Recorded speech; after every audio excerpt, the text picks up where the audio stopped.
Hi. She didn't tell me she hit record, and I just realized it. It counted down. I did. I wasn't It watching. didn't beep because I had the volume off. Oh. I know you love the beep. I Anyway, love the we'll beep. try this. Whoa. We're amongst the tall trees, and the sun is actually shining through, which it hasn't for a few days. But there we go. Okay, so we are talking about Chehalis, however they want to pronounce it, however we pronounce it, and Pacific City. Mm-hmm. Yeah. So I think the biggest thing about Chehalis is we really just stayed right there at the campground, which was the Thousand Trails Chehalis RV Resort, I believe is what it was called. And after we finally get settled, which is probably part of our story right here, I actually think it is among my favorite sites. I think that spot was one of my favorite sites. Not necessarily the whole campground, although that had some fun parts too, but site. Yeah? Yeah. That big hill? Yeah. Hmm. Felt like we had space. Yeah. So, the thing we're finding about Thousand Trails campgrounds is that they are first come, first serve for the most part out here. They're very big. They don't all have full hookup. They don't all have 50 amp service everywhere. So when we got to Chehalis, we were like, oh yeah, we'll just drive up and we'll just take a peek at what's available. Well, we had reservations. Yep, we had reservations. It's first come, first serve. So we ended up not driving all the way through the park with truck in the rib because it just would have been ridiculous. It was hilly. So we pulled up and parked, and then we drove around for, I don't know, an Hour and a half. trying to find a spot that we would A, fit in lengthwise, B, fit in widthwise, C, had 50 amp, and D, had water, and E, had sewer. Catch all that? That's half the alphabet. We get there. We're not picky. We're not picky though, so we'll just get anywhere. So in the end, I mean, we were getting very frustrated. Actually, it was not. We were about to search for Plan B. Yeah, we were. Even though we had reservations there, and it wouldn't have been money per se out of our pocket because you pay for a membership with Thousand Trails. So however much you stay, it's included in the membership. But it would have been more money to pay another campground. So eventually, I don't even know. Did you just call the Thousand Trails membership line, or? Yeah, I tried to get a hold of a ranger or somebody, but I ended up just getting hold of the Thousand Trails membership rep, and she helped us. She's like, go try 43A, I believe is what it was. She goes, I know there's been bigger rigs in there than yours, and it is full hookup, which was not listed as such on the map. No. So we never even looked at it when we drove around because like, oh, that's not full hookup. You did look at it. You thought it was too short. Oh, is that what it was? All right. Because we had started to, we had our list of qualifications, and then we started to get to the, okay, what can we give up on? Hey, Zoom, he's okay. Hey, Zoom. Zoe, it says a puppy walking. I got it. So, yeah, you didn't really like that site. It was quite steep, but it turned out pretty well. It was plenty big as far as for the rig, and then the two vehicles could sit in front of it side by side, but like we were kind of back a little bit. Yeah, we had to back in. I mean, we didn't back in all the way into that site. There was still room in the back, but it was uphill backing in, which is not fun for backing in, but also not always fun for leveling. I'm pretty sure we were maxed out on our front jacks. It was tall. It was tall. It was up there. We had to remember the last step when you came down from the RV, like, was way more major than normal. Yep. You had to be careful. So yeah, so it has difficulties getting in. In the end, it was full hookup and 50 amp service and blackberries everywhere. The most magical thing about that whole place, even though it was hill, it was all hill, it was plastered, like being taken over by blackberry bushes, and they were prime, ready to pick, and that's what we did. That's how I will forever remember that campground, and I think it should be renamed. Even though the next two campgrounds we've been at since then have both had blackberries, not like that, not as many, and these are already done pretty much, so we haven't been able to pick anymore. I mean, the blackberry bushes, I've never seen them that tall. They were 8-10 feet tall. Blackberries just hanging in everything, clusters. We picked so many blackberries, and then so many. We ate a ton. We froze some. We made jam. I should say Emmett made jam. So we have jam in our freezer. We made one pie and another pie filling in the freezer. We got The blackberries. we got stacked up on blackberries, and they were delicious.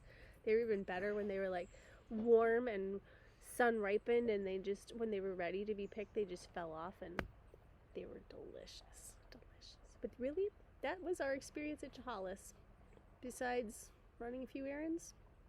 Yeah, we just That's stayed what at the we did. campground. They had mini golf. We mini golfed. The pool was closed, so Emmett was a little disappointed with that. Tried to watch a movie, but decided not to stay up there to watch a movie in the activity center. But then, opposite to just chilling and not doing much, when we got to Pacific City. Yeah, Pacific We City did all was sorts neat. of stuff. Campground was similar. They were also on a hill, very much a hill. I don't know how these people back their rigs into these places. Initially, I drove truck in the rib all the way up because we were looking for specific 50 amp and full hookup again. Also didn't get 50 amp or full hookup in that particular spot, so we ended up driving around until we found something that we knew we could fit in. Had 30 amp service and water, but no sewer. We were only staying 4 days, so we were really close to the bathrooms. So, and they happen to be pretty nice bathrooms. They were brand new, remodeled. So thank goodness, because it actually wasn't that far of a walk. Probably like if you had a house, like one side of the house to the other, or from your backyard to your house into the restroom. So it wasn't that bad. There wasn't anybody in between us in that section, so we had like a straight shot. And the bathrooms were brand new and clean and nice and heated. I heard some of the other ones up on the hill. I heard somebody commenting, I sure wish they'd get some heat up there. Oh man. Their bathrooms probably weren't just recently redone. So that was okay. That worked out okay. But we got to meet the ocean, the Pacific Ocean, and drive along the coast, and drive right up on the beach. Yeah, there was beach access basically right across the street. There was a trail that went through, and we never did walk that trail. No, we drove. We drove. We just drove down there. It was, kind of downhill, and all of a sudden you get to these rocky areas and you throw on your four-wheel drive just to feel cool. Probably didn't really need it. But There were other people down there, but there weren't cars. There were the trucks and the vehicles that were down there had the capability to be able to get back up those rocks. So yeah, you got right down on the beach, and we parked, and we got acquainted with, I don't know if it's kelp or what it is, but some new plant that freaked everybody out because it looked like a snake, kind of. Yes. It had a bulb, like a bulby syringe at the bottom of them, and some of them were little, and then some of them were huge, and they kind of, maybe when they dry up, I don't know, they were dark brown. Grandma made the comment that what happened to the rest of the French horn. So, like, it was swirly, like. Yeah. They didn't look natural. They looked like they were man-made or something, like synthetic or something. They looked like a big old tube. They were like that big around, some of them. But They look like rubber tubing. we ran across a lot of jellyfish on the beaches there. Especially that first beach had a ton of jellyfish. They were just little ones for the most part, maybe this big around. But you still got to be careful with them. Did some shell picking. A lot of different types of shells on the beach, and Started to learn some vocabulary. Jetties. jetty. And tsunami. You got stuff in your beard. No, I don't. You can't even see it. I can. They can't, so you have to bring it up. Tsunami and the signs for Oh tsunami evacuation routes, that was all new to me, and I was kind of freaking out a little bit because I'm like, oh, then you look up tsunamis and sometimes they happen and you have like no warning whatsoever, like 15 minutes to evacuate, and sometimes they have slow moving tsunamis that they have like hours and they send off a siren, but turns out they really haven't had very many tsunamis in like the last 100 years, right? The last one was 2011, and the one before that was 1964. So they're not on a regular basis, but then but they can who knows happen. when they're going to happen. So the first day we drove on the beach, hung out on the beach, didn't really get to swim on the beach. It was chilly, both air temperature and... That was Zoomer's nose, everybody, in case you were wondering. Zoomer's totally hanging out right here. Then the next day we went into Tillamook. Tillamook. And Tillamook visited Creamery. the Tillamook Creamery, self-guided tour. One you go up and then you look down through these windows to see the actual functions of the factory. On one side was packaging, and I guess they were both packaging, but one side was like boxes and sealing, and one side was like actually the cheese. You could visibly see the cheese and how they, if something weighed too much, they would cut off part of it. And then they'd save that part, and it would be used for shredded cheese, so nothing was wasted in between there. It was kind of neat for me growing up, especially in central Wisconsin. My grandma, her house was right next to the Arpin cheese factory back when that was running. And then, of course, if you're from central Wisconsin, you probably know the Rudolph cheese factory. Most people just go there to get ice cream, but you could actually see the big vats that they were creating the cheese in. They were open vats, and this was a whole new system, automated, and people still worked there. Obviously, they had things that they needed to do, but it was a very different system. Very neat. They still had the open vat. They weren't using it, but they use it from time to time. So that was kind of neat to be able to see some of the differences there. Tillamook is not as common in central Wisconsin or southeastern, southwestern. Yeah, the brand name. We've seen it a little bit, but not a lot. So we saw it more and more as we're coming out here. Yep. I know on Alaska, Woodman's carries the ice cream. I don't know about any of the other products. My kids really like the ice cream. They don't so much like their cheese or their yogurt. The ice cream is fantastic. Mudslide. Very, very tasty. I highly recommend it. But yeah, as you came this way, we began seeing it more and more, I guess, for obvious reasons. And then, actually, I think they have quite a bit they have a lot of dairy products. So it's not limited to that. We were going to go see a lighthouse, but that was the opposite direction, but we went and saw a waterfall. We did. I voted for the lighthouse. Everybody else voted for the waterfall. Waterfall's pretty cool, though. It was only about a quarter-mile walk back in to see it. Ethan and I wanted to explore more. Amanda said no. It was off limits. It was not. There's just a fence there. It doesn't mean it's off limits. There was a trail. The trail fence went across it. But we could have just and gone, and so we wanted to go too, but no, we didn't. So anyway, it was a nice waterfall. You just never, like, this whole trip, we've been trying to see waterfalls, but you never know. Like, we went to Angel Falls, and we went to Sispus Falls, and there was no water. Because a lot of these places don't have water on a regular enough basis to keep them being falling water.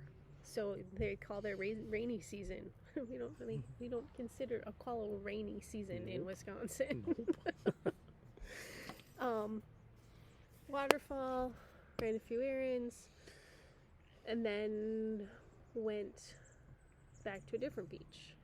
Is that that same day? No. No, that was the next day. Bob Straub, I think it was, State Park.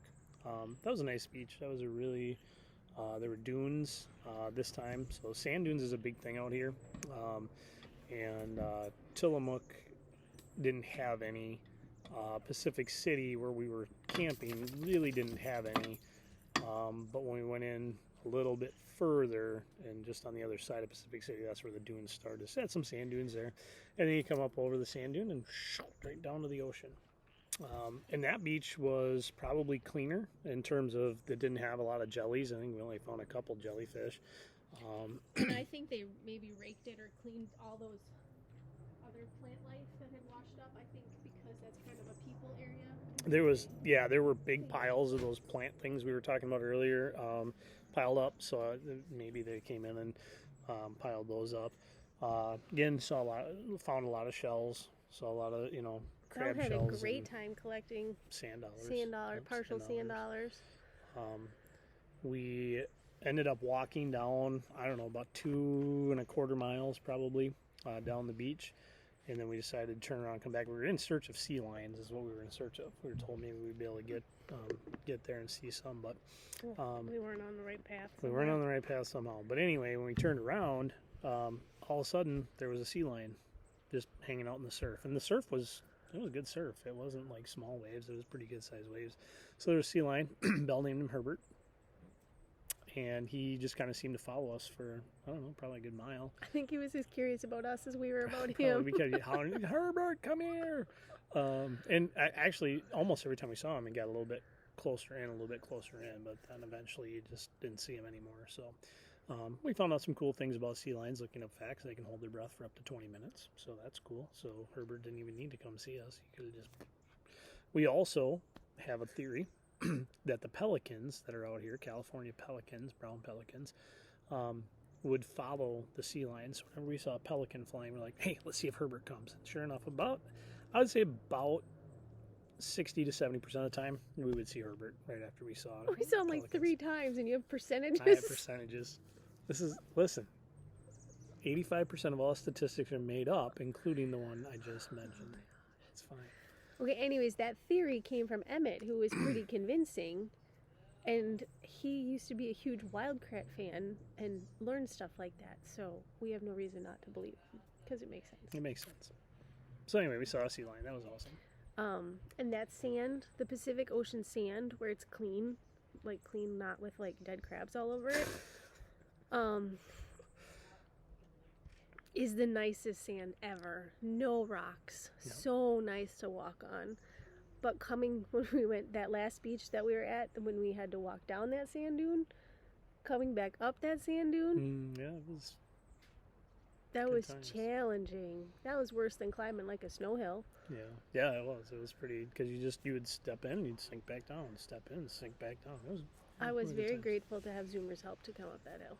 It actually reminded me a lot where I grew up, the Yellow Banks of the Wisconsin River, over by Nakusa.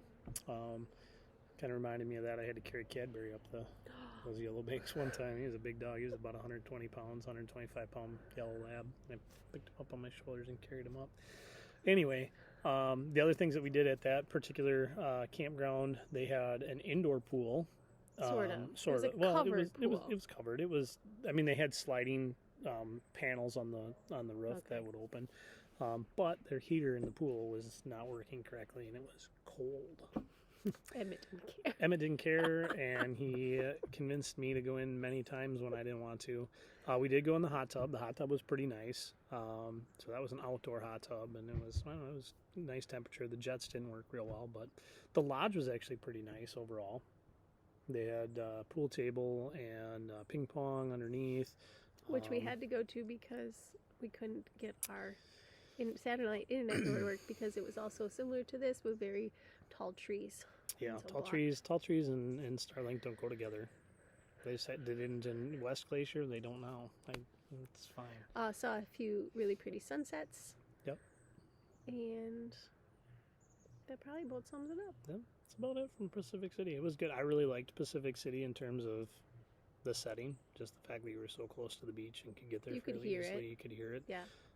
Here, where we're at now, you don't. We are really close to the beach, but you don't. 5-minute drive, maybe. Yeah, but you don't hear it. So that's it. That's it. Okay, so we're not going into where we're at now, which is another 1,000 Trails campground, and we do have tall trees everywhere. We don't have a north-facing area. We tried again to find full hookups, which we don't have.